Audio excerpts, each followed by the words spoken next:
Shalom Bapak Ibu Saudara yang terkasih, saya mau membahas satu video yang lagi viral di mana ada seorang hamba Tuhan dalam khotbahnya mengesankan seakan-akan bahwa baptisan yang benar itu adalah ditenggelamkan dengan merujuk kepada bahasa aslinya yaitu baptiso, ditenggelamkan.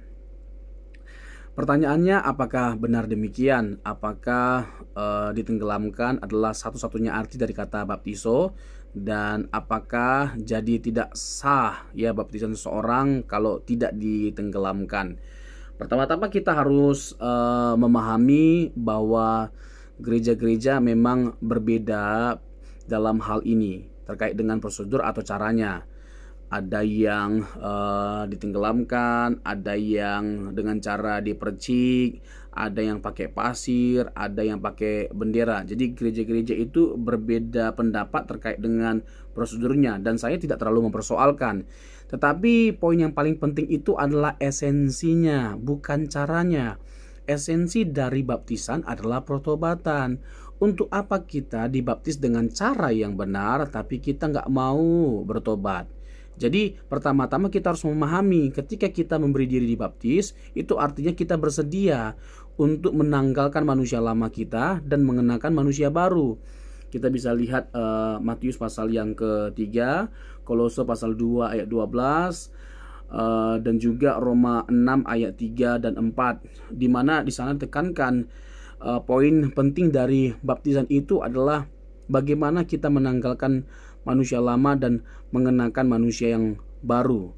Dan inilah yang menjadi esensi dari kekristenan. Kalau kita merujuk kepada 2 Korintus 5 ayat 17, jadi siapa yang ada dalam Kristus, ia adalah ciptaan baru, yang lama sudah berlalu, sesungguhnya yang baru sudah datang.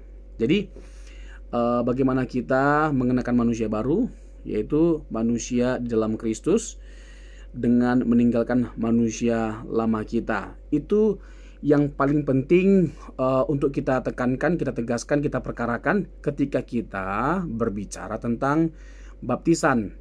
Jadi jangan kita berkutat pada masalah cara atau prosedurnya. Itu adalah perdebatan yang nggak habis-habisnya. Itu perdebatan klasik yang sudah terjadi dari dulu-dulu, ya. Jadi menurut saya, mari kita lebih mengutamakan hal yang bersifat substansial atau esensinya. Dan saya tidak jadi masalah, tidak jadi persoalan kalau orang tidak dibaptis dengan cara ditenggelamkan. Bukan berarti kalau tidak ditenggelamkan itu tidak sah atau tidak benar atau pasti binasa. Karena bagi saya pun baptisan itu tidak menyelamatkan.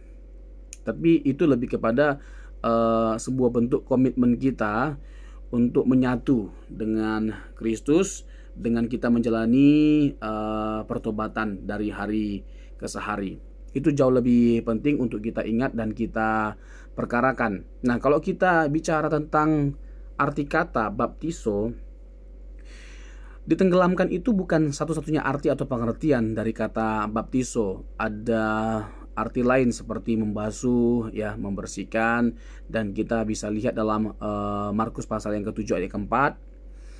Di sana dikatakan bahwa dan kalau pulang dari pasar mereka juga tidak makan kalau tidak lebih dahulu membaptis dirinya. Nah, kata yang dipakai di situ adalah baptiso. Nah, bagi saya LAI tepat menerjemahkan kata baptiso di situ, yaitu membersihkan, bukan menenggelamkan.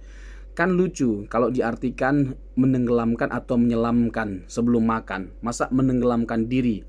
Nah, ini juga terdapat dalam Lukas pasal yang ke-11 ayat 38. Di sana ditekankan bahwa orang Farisi heran bahwa mereka mendapati Yesus sebelum makan tidak membasuh tangannya. Nah, ini agak lucu kalau kata baptiso di sana diartikan menenggelamkan. Masa Yesus ya harus menenggelamkan dirinya, menyelamkan dirinya sebelum dia makan. Jadi kata baptiso itu sendiri itu memiliki banyak arti. Jadi ditenggelamkan atau diselamkan bukan satu-satunya arti atau pengertian dari kata baptiso. Jadi ada banyak arti. Jadi bagi saya yang paling penting yang perlu kita tekankan bukanlah caranya, tapi lebih kepada esensinya. Dan kita harus dengan dalam memahami kata baptiso itu.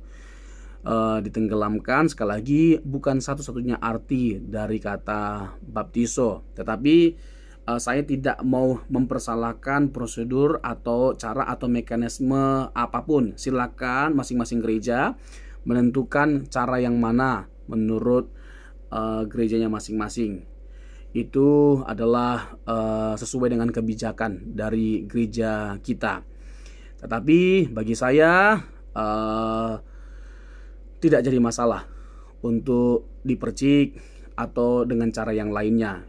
Yang penting sama-sama kita berjuang untuk mempersoalkan hal yang esensial dari baptisan itu, yaitu pertobatan. Dan juga bahkan baptisan itu bicara tentang apa? Memberi diri untuk kita dimuridkan.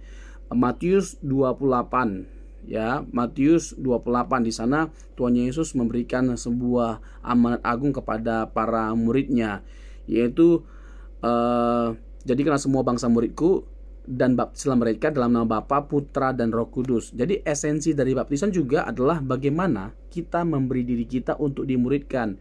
Esensi jadi murid itu apa? Belajar.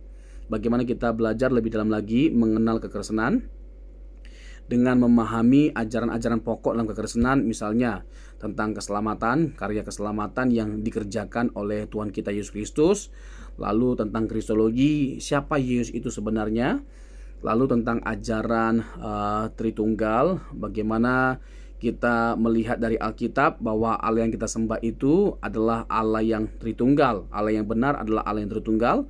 Lalu kita juga bisa belajar tentang Roh Kudus atau pneumatologi, dan masih banyak lagi ya ajaran-ajaran pokok dalam kekristenan yang mana penting untuk kita boleh semakin bertumbuh dari hari ke hari dengan kita makin mengasihi Tuhan, makin tambah dewasa dari sisi kerohanian atau iman, makin karakter kita serupa dengan Kristus. Jadi inilah esensi dari kita memberi diri untuk dibaptis, yaitu dengan kita mengalami pertobatan dan memberi diri kita untuk menjadi murid. Tuhan Yesus memberkati.